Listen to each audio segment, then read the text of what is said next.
नमस्कार मैत्रिणींनो, सीताच्या स्वयंपाकमध्ये आपलं स्वागत आहे. मैत्रिणींनो, आज तुम्हाला अशी रेसिपी दाखवणार आहे, कसलंच झंझट नाही, फटाफट होणारी, ना बेकरीत जाण्याची टेन्शन ना कसलंच टेन्शन. तर अशी रेसिपी बनवणार आहे, पॅटीस बनवणार आहे घरातच. तर इथे मैदा घेतलेला आहे, 1 वाटी आणि 1 वाटी गव्हाचं पीठ, जे आपण पोळ्या करतो ते पीठ. मीठ टाकायचं चवीनुसार, 1 वाटीचा अंदाज आहे पहा. आणि 1 चमचावर बेकिंग सोडा टाकायचा, बेकिंग पावडर म्हणतात ना ती टाकायची आणि मिक्स करायचं.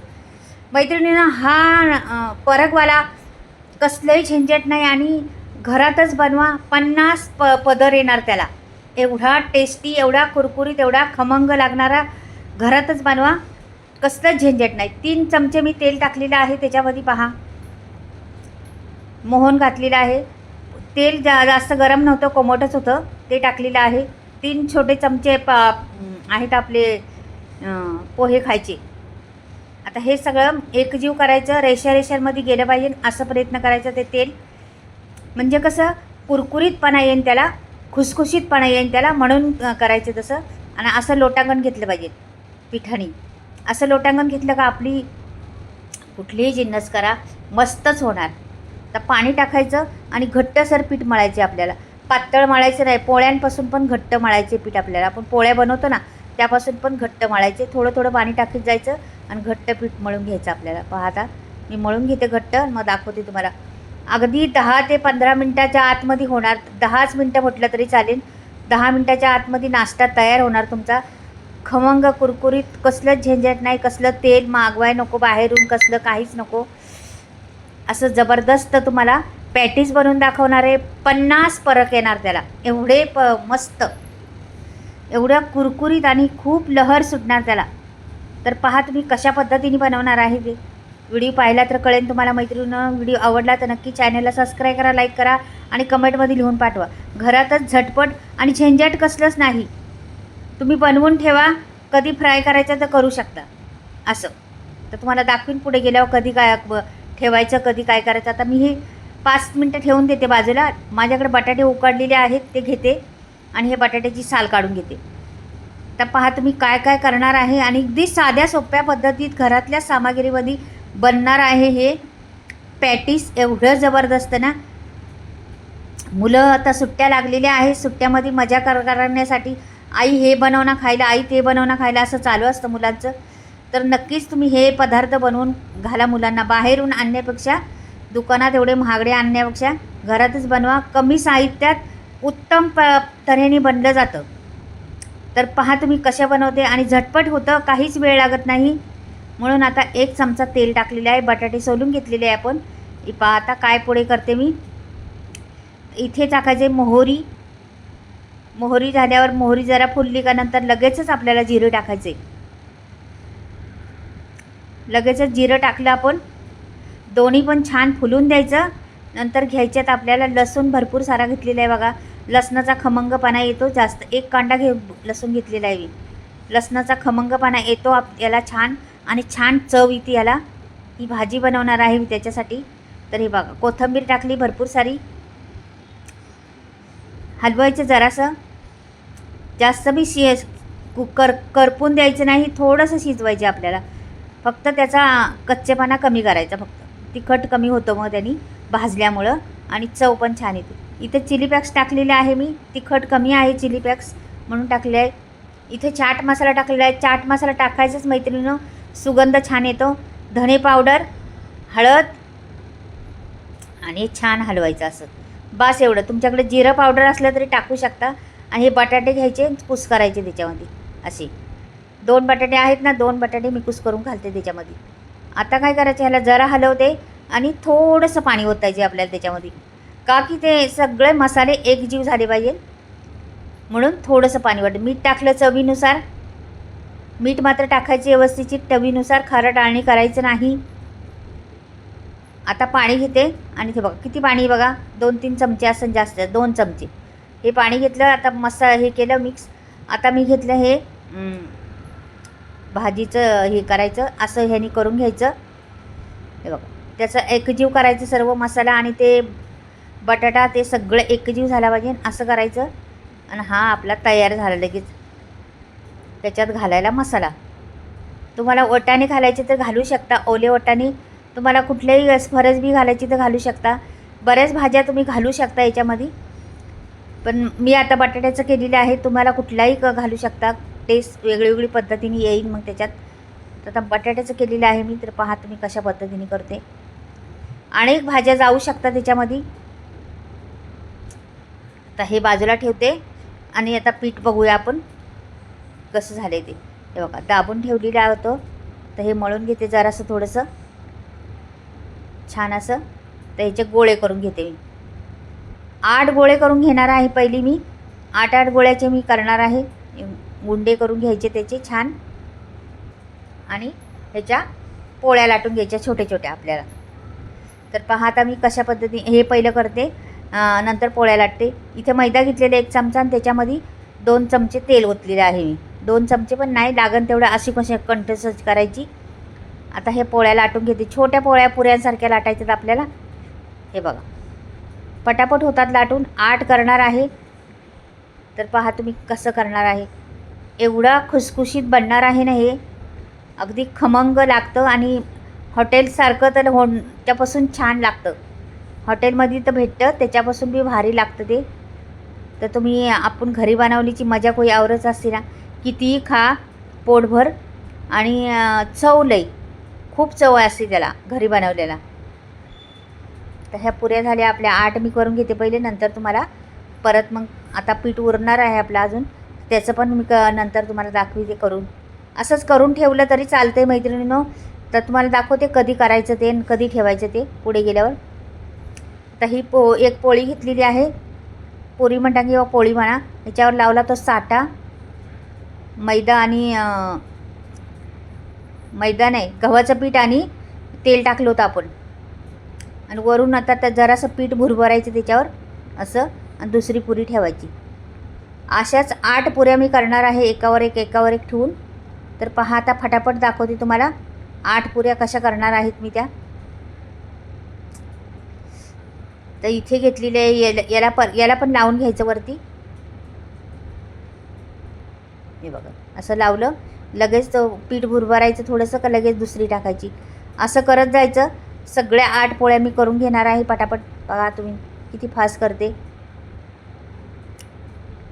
वेळ नाही लागत त्याला, 10 मिनटाच्या आत होती ही रेसिपी.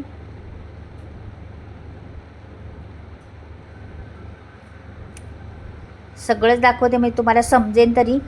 सगळ्या 8च्या 8 पूर्ण ठेवलेल्या दाखवते. जरा थोडासा व्हिडिओ मोठा होईल, पण समजलं पाहिजे बनवताना. नंतर तुम्हाला कळलं पाहिजे का असंच बनवायचं म्हणून. नाही तर काही बायका करतात, एक ठेवतात आणि नंतर सगळ्या झाल्यावर दाखवतात. मग सगळ्या किती ठेवल्यात त्या पण माहिती आहेत का आपल्याला, म्हणून मी पूर्ण दाखवलं. तुम्हाला थोडा वेळ मोठा होईल पण छान. तर वरच्या याला नाही लावायचं, वरच्या याला असं दाबून घ्यायचं आणि मला लाटून घ्यायचं. पहिलं थोडंसं लाटून घ्यायच्या वर एक बाजू, आणि मग लगेच पलटी करायची. मग मैत्रिणींनो, नाही तर मग खालची बघा आता पलटी केलेली आहे मी. खालची बाजू मग कमी राहती, सारख्या लाटल्या जात नाही, म्हणून पलटी करायची. एकदा थोडीशी लाटून घ्यायची, नंतर पलटी करायचं. तर जेवढं पातळ होईल तेवढं करू शकता तुम्ही. हे जेवढं पातळ होईल तेवढं करायचं. पळपटाच्या बाहेर गेलं तरी चालेल, एकसारखं करायचं. मात्र सगळीकडं जाड कमी जास्त ठेवायचं नाही का, की मग भाजण्या वेळेस प्रॉब्लेम येईल आपल्याला. जाड असेल तिथे कच्चंच राहील. आता हे पूर्ण झालेलं आहे, मी एकदम पातळ करून घेतलेलं आहे. आता ह्याच्या मला कडा कापायच्यात. कडा कापायच्यात जरूर. ह्या कडा कापायच्याच, लक्षात ठेवा. ह्यानीच कडा कापल्यामुळं त्याची पदर सुटतात. आता ह्याचे मी 3 करणार आहे. 3 करणार, इकडे पण 3 करणार, म्हणजे याला चौकन बनवणार आहे. आता हे चौकन बनवले तर हे काढून ठेवते ताटात पहिले. हे आपले 9 चौकन झालेले आहेत एका यालाच. आता मी तुम्हाला दाखवते नंतर. भरपूर होणार आहे तेवढ्याच्या. पुऱ्या फॅमिलीसाठी पूर्ण नाश्ता होणार आहे आपला. आता ही एक घेतली, हिला थोडंसं आपल्याला लाटायचे. पहा आता इथे थोडंसं लाटून पहिलं पाणी लावून घेते जरा, आणि मग थोडं लाटून घेते. एका बाजूला थोडी जाड वाटली मला म्हणून. आता हे झालं, पाणी लावलं मी वरती. आता ह्याच्यावर आपण ते सारण बनवलं होतं ना ते ठेवायचं. तुम्हाला केवढी मोठी करायची त्याच्यावर आहे ते. मी आता एवढी मोठी केलेली आहे. भरपूर फुलल्यावर आणखी मोठी होईल. आता तिला कडेचे दाबायचं नाही, त्याच्या आतमध्ये दाबायचे आपल्याला थोडंसं. कडेचं तसंच ठेवायचं, कड दाबायची नाही बिलकुल. ही आतमध्ये दाबायची आपल्याला. हे बघा कड अशीच मी ठेवलेली आहे आणि आतमध्ये दाबलेलं आहे. असं दाबून घ्यायचं. कड अशीच त्याला पदर सुटले पाहिजे. असं झालं बनून. आणखीन एक दाखवते तुम्हाला. आता बघा थोडंसं लाटते. तुम्हाला वाटलं तर पातळ नसलं तर नका लाटू. पातळ जर असलं तर नका लाटू. थोडंसं जाड वाटलं मला म्हणून मी लाटते. ते पाणी लावायचं मात्र बाकी चिटकायला पाहिजे ते. हे बघ असं जॉईन करायचं आणि हे बाहेरची बाजू दाबायची नाही, आतमध्येच फक्त दाबायचं. आपण करंजी कसं करतो दाबून घेतो ना आतून, तशीच करायची आणि हे मोकळंच सोडून द्यायचं तसंच. हे सर्व दाबून झालेलं आहे माझं. तर मी हे सर्व किती 9 पीस आहेत ना हे संपूर्ण करून घेते, मग तुम्हाला दाखवते. बघा झालेले आहेत आपले 9 पीस. हे पूर्ण करून घेतलेले आहे मी. आता आपण काय करू, एवढे तळून दाखवते तुम्हाला. नंतर मग मी दुसऱ्या नंतर करते, बाकी आता घरात एवढे माणसं नाहीत कोणी खायला. मग त्यावेळेस बनवून ठेवणार मी आणि नंतर मग बनवणार. तर हे असंच तुम्ही फ्रीजमध्ये ठेवलं डब्यात घालून तरी 2 दिवस राहू शकतं. 2 दिवसांनी करू शकते. तेल तापवायचं नाही जास्त, लक्षात ठेवा. तेल एकदम थंड पाहिजे ना आपल्याला, म्हणजे थोडंसं कोमट असं पाहिजे आणि अलगद सोडून द्यायचे त्याच्यात. आणि मग स्लो गॅसवरच भाजायचं आपल्याला ते. आपोआप ते थोडं तापत गेलं का तेल वरती येणार, त्याचे पदर आपोआप सुटणार.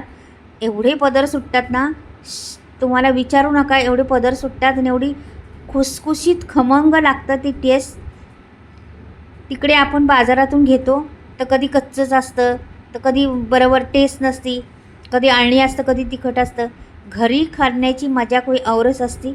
घरी करून पहा, खूप सोप्या पद्धतीत आहेत, काहीच अवघड नाही. तर ह्याला छान असून बघा तापलं नाही चांगलं तेल, तरी पण मी ठेवलेलं आहे तसंच. एवढं थोडं वाढत चाललेलं आहे. आता असंच वाढून द्यायचं आणि तापून द्यायचं तेल. हे बघा जरा वाढत चाललेलं आहे आणि वर यायला लागलेले आहेत. आता ह्याला ना जवळजवळ 2-3 मिनटं असेच भाजायला लागतात. भाजलं का छान होतात. हे बघा पलटी केलं, आता फुगणार पण त्या. पलटी झाल्यावर हे पॅटीस तुम्ही खायला द्या. खरंच घरात फार सर्वांना आवडेल. हे बघा किती फुलं चाललेली आहेत. त्याचे किनाऱ्या पहा तुम्ही. अगदी परक 50 परक म्हटलं तरी चालेल, एवढे परक. हे बघा किती परक आहेत, दिसते ना तुम्हाला किती परक आहेत बघा. असे परक सुटणार त्याला मस्त. हे बघा पाहू शकता तुम्ही, छान असे परक सुटणार त्याला. आणि खरपूस भाजून द्यायचं मंद गॅसवर. जास्त घाई करायची नाही. तळायच्या वेळेस खूप मेहनत घ्यायची, फ्राय करताना खूप मेहनत. बिलकुल कंजूसी करायची नाही, घाई करायची नाही. आणि असं मधून इकडून तिकडून फिरवून त्याला खरपूस भाजून घ्यायचं. असं कुरकुरीत आणि खमंग लागतं ना हे टेस्ट. हे बघा हे आता झालेलं आहे मस्त. एकदम रंगही सुंदर आलेला आहे त्याला. आता अशा चाळणीत ठेवायचं, म्हणजे थोडंफार तेल बिल असलं तर ते निघून जातं. ते बघा झालेलं आहे मैत्रिणींनो. मी दाखवते बघा किती सोपं आणि साध्या पद्धतीत पण किती पदर आलेले आहेत त्याला. पहा बरं मस्त दिसतात. त्याच्याबरोबर तुम्ही हिरवी चटणी घ्या किंवा टमाटो सॉस घ्या. तर हे माझे मसाल्याविषयी तुम्हाला सांगते. आता मी हे मसाले गावाकडे बनवते, चुलीवर भाजून खमंग त्याला स्वाद आणते. आणि बरेचसे वस्तू आमच्या बिना केमिकलच्या आहे, शेणखतातल्या, घरातल्याच आमच्या शेतात उगवलेल्या. म्हणजे मिरच्या झालं, धने झालं, सफेद तीळ, हळद, कांदे, लसूण हे सगळे आमच्या शेतात उगवलेले आहेत. ओरेगोनो म्हणतात ना ते ओरिजिनल, तशा पद्धतीने आहेत. तर ते आहेत. तर इथे बघा. आणि गरम मसाले मी दुकानातून घेतले आहेत. प्रत्येक वस्तू काय आपल्या घरात पिकत नाही. पुरे गरम मसाले मी दुकानातून घेतले आहेत, ते पण हाय क्वालिटीचे. 19 ते 20 गरम मसाले आहेत, ते हाय क्वालिटीचे घेतलेले आहेत. आणि हा मसाला सगळ्या मिरच्या निसून देठं काढून डंकावर कुटलेले आहे, मशीनमध्ये दळलेल्या नाही. त्याच्यामुळं घ्यायचं असलं तुम्हाला तर वरती स्क्रीनवर नंबर दिलेला आहे, पाहू शकता तुम्ही. वरती स्क्रीनवर नंबर आहे. तर मसाले घ्या तुम्ही. आणि खरंच खमंग मसाले. फ्री डिलिव्हरी आहे. मसाल्याचा रंग ढळत नाही, घरपोच मसाला भेटतो. मसाला तर घ्याच, पण हे माझे पॅटेज कसे झाले ते मात्र सांगा. बाय, परत भेटूया.